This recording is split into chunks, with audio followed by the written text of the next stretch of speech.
Hello friends, आज की इस वीडियो में हम लोक देवता पाबूजी राठौड़ से संबंधित सभी इंपॉर्टेंट जीके फैक्ट्स एवं क्वेश्चन पर डिस्कस करने वाले हैं, जो आपके आगामी एग्जाम्स के लिए काफी यूजफुल रहेंगे और कोई भी क्वेश्चन एग्जाम्स से बाहर नहीं जाएगा।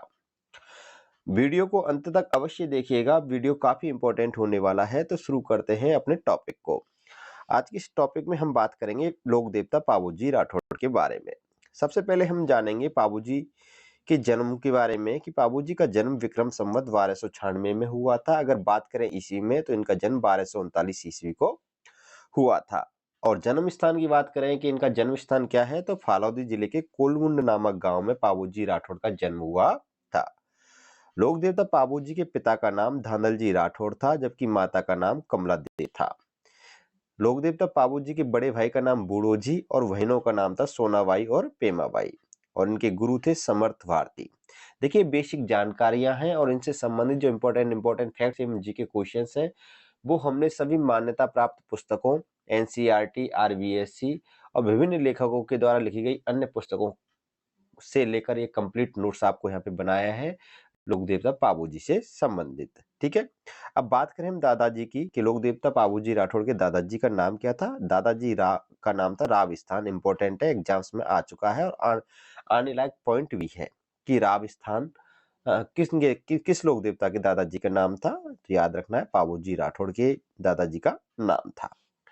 इनको राठौड़ों के मूल पुरुष राव सिया के वंशज माना जाता है, ये बात भी आपको याद रखनी है। ठीक है, इंपॉर्टेंट पॉइंट यही है इस वजह से।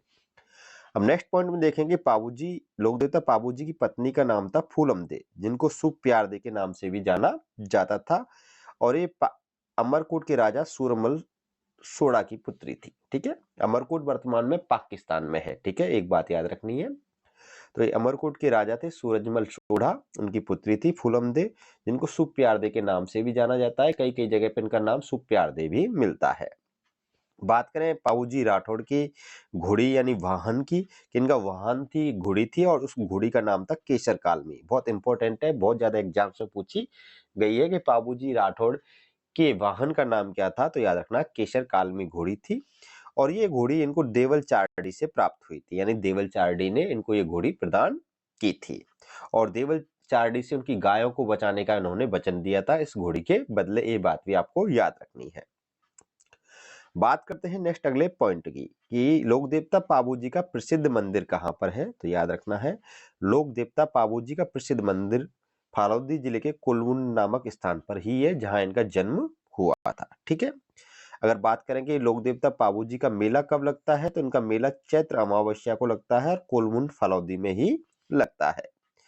लोक देवता पाबूजी के पुजारी राठौड़ होते हैं, याद रखना है। और लोक देवता पाबूजी के अगर प्रतीक चिन्ह की बात करें तो उनका प्रतीक चिन्ह है भाला लिए अश्वारोही के प्रतीक चिन्ह के रूप में इनकी पूजा की जाती है। अगर बात करें प्रमुख अनुयायियों की, तो रायका यानी रेवाड़ी जाति के लोग, नायक जाति के लोग, थोरी जाति के लोग, मेहर मुसलमान और भील जाति के लोग इनके क्या है, प्रमुखतः अनुयायी हैं, यानी भक्त पाए जाते हैं इन जातियों के। इनके ज्यादातर जो भक्त होते हैं इन्हीं जातियों के होते हैं।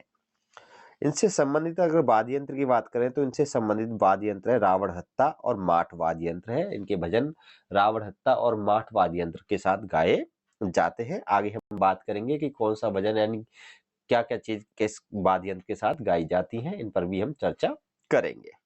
अगर बात करें कि लोक देवता पाबूजी से संबंधित प्रमुख नृत्य कौन सा है, तो याद रखना है थाली नृत्य है। इनके अनुयायी थाली नृत्य करते हैं लोक देवता पाबूजी के।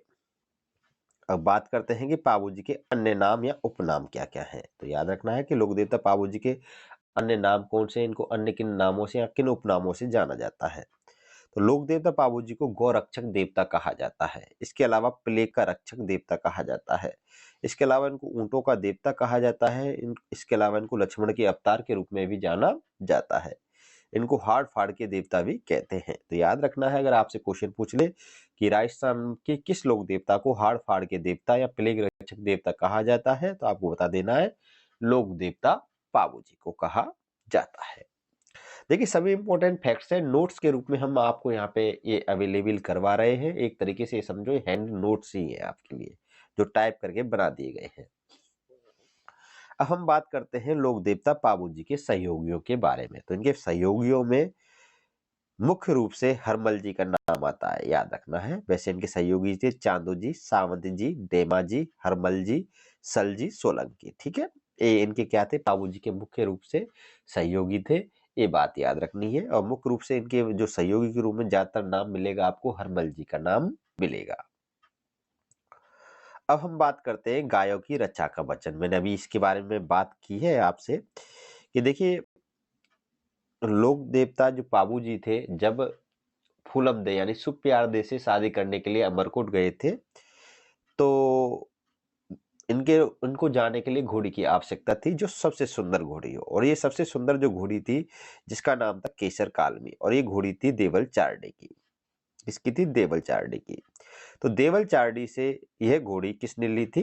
पाबूजी ने ली थी। यानी देवल चारडी ने अपनी घोड़ी पाबूजी को दी, और पाबूजी से किसका वचन लिया था? गायों की रक्षा का वचन लिया था। ये बात आपको याद रखनी है। जब पाबूजी अपनी शादी के लिए गए थे और फेरे ले रहे थे, यानी शादी में गए हुए थे, बारात लेकर अपनी शादी के लिए अमरकोट गए हुए थे, तो उसी समय पाबूजी के बहनोई थे जींदराव खींची, और ये जायल नागौर के थे। कहाँ के थे ये? नागौर जायल के थे। ठीक है, इन्होंने देवल चारडी की गायों पर हमला कर दिया। तो उसी समय पाबूजी जब फेरे लेने ले रहे थे, तो उसी फेरे लेते समय पाबूजी को पता चला कि जिंदराव खींची ने देवल चारडी की गायों पर हमला कर दिया है। तो तब तक इनके 3.5 फेरे हुए थे। कितने फेरे हुए थे? 3.5 फेरे हुए थे। तो जैसे इनको पता चला, जब तक 3.5 फेरे हुए, तो ये 3.5 फेरे तक ही फेरों को छोड़कर तुरंत की तुरंत, यानी 3.5 फेरे ही किए इन्होंने। उसके तुरंत बाद ये वहां से अपने शादी को छोड़कर, शादी के मंडप को छोड़कर देवल चारडी की गायों को बचाने के लिए आ गए। और जींदराव खींची से गायों को बचाते हुए ये वीर गति को प्राप्त हुए थे लोक देवता पाबू जी। तो याद रखना है, गायों की रक्षा करते हुए इन्होंने अपने प्राणों का बलिदान दिया था लोक देवता पाबू जी ने। ठीक है, अब एक चीज और याद रखना है, एग्जाम में कभी कभी ये पूछ सकता है कि देवल चारडी के पति का नाम क्या था। तो याद रखना, देवल चारडी के पति का नाम था काछिला चारण था। ठीक है, तो क्लियर पॉइंट हो गए यहाँ पे कि देवल चारडी और जिंदराव खींची और केशर कालमी घोड़ी का क्या संबंध है। क्लियर हो गया, ये बात याद रखनी है। अब देखिए नेक्स्ट पॉइंट कि पाबू जी का विवाह। देखिए, मैंने अभी विवाह के बारे में बात की, बारात यानी जब ये शादी में गए तो केशर कालमी घोड़ी को लेके गए थे देवल चारडी से। तो देखिए, पाबू जी का विवाह हुआ था 1276 ईस्वी में। ठीक है, तो पाबू जी वेड्स फूलम दे, जिसको हम सुप्यार देवी कहते हैं। 3.5 फेरे हुए थे। अभी मैंने इसके बारे में चर्चा की कि 3.5 फेरे हुए थे, तब तक इनको पता चल गया देवल चारडे की गायों पर जींदराव खींची ने हमला कर दिया है। तो ये तुरंत की तुरंत शादी के मंडप को छोड़कर जींदराव खींची से गायों को बचाने के लिए आ गए थे। ठीक है, तो जींदराव खींची से जब युद्ध हुआ था, वो युद्ध हुआ था देंचू नामक स्थान पर हुआ था। किस स्थान पर हुआ था? देंचू नामक स्थान पर हुआ था। इस कारण इस युद्ध को, यानी जिंदराव खींची और पाबूजी के मध्य गायों के लिए जो युद्ध हुआ था, उसको बोला जाता है इतिहास में देंचू का युद्ध बोला जाता है, जो जोधपुर के शेरगढ़ नामक स्थान पर अवस्थित है। ये गांव शेरगढ़ तहसील में पड़ता है, ये बात याद रखनी है। और ये युद्ध हुआ था, देंचू का युद्ध 1276 ईस्वी में हुआ था, पाबूजी वर्सेज जिंदराव खींची में। और इस युद्ध में देवल चारडी की गायों को छुड़ाते हुए पाबूजी वीरगति को प्राप्त हुए थे। ठीक है, पॉइंट क्लियर। और पाबूजी की मृत्यु के बाद उनकी अर्धविवाहित पत्नी यानी फूलम देवी क्या हो गई थी? सुप्यारदे सती हो गई थी। ये बात भी आपको याद रखनी है। पॉइंट क्लियर हो गए यहाँ तक। अब हम बात करते हैं पाबूजी के गाथा गीत, फड़ या यशोगान से संबंधित क्वेश्चनों के बारे में। देखिए, पाबूजी के पवाड़े, यानी पाबूजी के जो गाथा गीत होते हैं, उनको पवाड़े बोला जाता है। क्या बोला जाता है? पवाड़े बोला जाता है। ये चीज एग्जाम्स में बहुत ज्यादा पूछी जाती है, याद रखिएगा कि पवाड़े क्या है। तो याद रखना है, लोक देवता पाबूजी के गाथा गीतों को पवाड़े कहा जाता है। क्लियर पॉइंट हो गए। और इन गाथा गीतों को नायक एवं रेवाड़ी जाति के लोग माठ वाद्य यंत्र के साथ गाते हैं। किस वाद्य यंत्र के साथ गाते हैं? माठ वाद्य यंत्र के साथ गाते हैं। इंपॉर्टेंट है, very very most important question है, इंपॉर्टेंट क्वेश्चन। ठीक है, पॉइंट क्लियर हो गया। अब हम बात करते हैं पाबूजी की फड़। तो देखिए, पाबूजी की जो फड़ है, इसको नायक जाति के भूपों के द्वारा हत्ता वाद्य यंत्र के साथ गाया जाता है या बांचा जाता है। तो याद रखना है, तो पाबूजी की फड़ किस वाद्य यंत्र के साथ बांची जाती है? रावण हत्ता वाद्य यंत्र के साथ। और पाबूजी के जो गाथा गीत है पवाड़े, वो किस वाद्य यंत्र के साथ गाए जाते हैं? माठ वाद्य यंत्र के साथ गाए जाते हैं। इसके अलावा पाबू धड़ीरी वाचना, एक ये भी चीज है, ये यश गाथा है, इसको बोलते हैं यश गाथा। यानी पाबू जी की यश गाथा को क्या बोलते हैं? पाबू जी धड़ीरी वाचना, यानी पाबू धड़ीरी वाचना कहते हैं। और इस यश गाथा को थोरी जाति के लोग सारंगी वाद्य यंत्र के साथ गाते हैं। ठीक है, ये बात याद रखनी है। तो यानी गाथा गीत, यश गाथा और पाबू जी की फड़, तो 3 अलग-अलग वाद्य यंत्रों के साथ गाए जाते हैं। तो याद रखना है, लोक देवता पाबू जी से जुड़े हुए 3 वाद्य यंत्र हैं, माठ वाद्य यंत्र, रावण हत्ता वाद्य यंत्र और सारंगी वाद्य यंत्र। ठीक है, पॉइंट क्लियर है यहाँ तक? ये जो वाद्य यंत्र की हम चर्चा कर रहे थे वो यहाँ पे आपके क्लियर हो गए होंगे। अब हम बात करते हैं पाबू जी से संबंधित महत्वपूर्ण प्रश्नों के बारे में। देखिए, पहला प्रश्न है कि ये जो प्रश्न हम यहाँ पे कराने वाले हैं, ये सभी क्वेश्चंस ज्यादातर एग्जाम्स में पूछे जा चुके हैं। कई क्वेश्चन रिपीटेड भी क्वेश्चंस हैं जो कई बार एग्जाम्स में पूछे गए हैं। नेक्स्ट वाला पहला क्वेश्चन है कि राजस्थान में सबसे लोकप्रिय फड़ किस लोक देवता की है? तो मैं आपको बता दूं, सबसे लोकप्रिय जो फड़ है वो लोक देवता पाबू जी की है। ठीक है, और सबसे बड़ी फड़ देवनारायण जी की है, ये बात याद रखनी है आपको। नेक्स्ट अगला है कि मारवाड़ में सर्वप्रथम ऊंट लाने का श्रेय किसे दिया जाता है? तो याद रखना है, मारवाड़ में सबसे पहले लोक देवता पाबू जी ही ऊंट लाए थे, इस कारण इनको ऊंटों के देवता भी कहते हैं। और रेवाड़ी समुदाय जो ऊंट पालक जाति है, ऊंट पालक समुदाय है, वो इनको अपना आराध्य देव मानता है। ठीक है, अगला है ऊंट पालक जाति रायका या रेवाड़ी किस लोक देवता को अपना आराध्य देव मानती है? तो याद रखना है, लोक देवता पाबू जी को मानती है। और सर्वाधिक रायका या रेवाड़ी जाति जालौर जिले में पाई जाती है, ये बात आपको याद रखनी है। नेक्स्ट अगला पॉइंट देखिए कि राजस्थान में ऊंट के बीमार होने पर किस देवता की पूजा की जाती है? तो याद रखना है, राजस्थान में ऊंट के बीमार होने पर लोक देवता पाबू जी की पूजा की जाती है। नेक्स्ट अगला क्वेश्चन है, बाई ओर झुकी पगड़ी यानी बाई ओर झुकी पाग के लिए कौन से लोक देवता प्रसिद्ध हैं? ठीक है, तो लोक देवता पाबू जी बाई ओर झुकी पगड़ी यानी बाई ओर झुकी पाग के लिए प्रसिद्ध है। नेक्स्ट अगला पॉइंट है कि पाबू जी के जीवन से संबंधित इंपॉर्टेंट है, याद रखना, स्टार लगा लेना, पाबू प्रकाश यानी पाबू जी के जीवन से संबंधित ग्रंथ है पाबू प्रकाश। इस ग्रंथ की जो रचनाकार हैं वो कौन है? तो याद रखना है, इस ग्रंथ के रचनाकार है आसिया मोड़ जी। अब देखिए, पाबू जी से संबंधित अन्य प्रमुख ग्रंथ कौन कौन से हैं और उनके लेखक कौन है, याद रखिएगा। देखिए, यहाँ पहला ग्रंथ है पाबू जी रा छंद। कौन सा है? पाबू जी रा छंद, और इस ग्रंथ को लिखा था बिठू मेया जी ने। दूसरा ग्रंथ है पाबू जी रा दूहा, इसको ग्रंथ को लिखा था लगराज ने। तीसरा ग्रंथ है पाबू जी के सोरठे, और इसको लिखा था रामनाथ ने। चौथा ग्रंथ है पाबू जी रा रूपक, इसको लिखा था मोतीसर वक्तावर ने। पांचवा ग्रंथ है पाबू जी री बात, इसको लिखा था लक्ष्मी कुमारी चूनावत ने। तो ये आपको पांचों की पांचों ग्रंथ है, और छठवां ग्रंथ है पाबू प्रकाश। इन 6 की 6 ग्रंथों को आपको याद कर लेना है, एग्जाम्स में पूछे जा सकते हैं, स्टार लगा लीजिएगा, इंपॉर्टेंट है। नेक्स्ट अगला क्वेश्चन है कि नैडसीरी ख्यात के अनुसार किस लोक देवता ने मलेच्छ समझी जाने वाली थोरी जाति के 7 भाइयों को आश्रय व समाज में सम्मान दिलवाने का प्रयास किया था?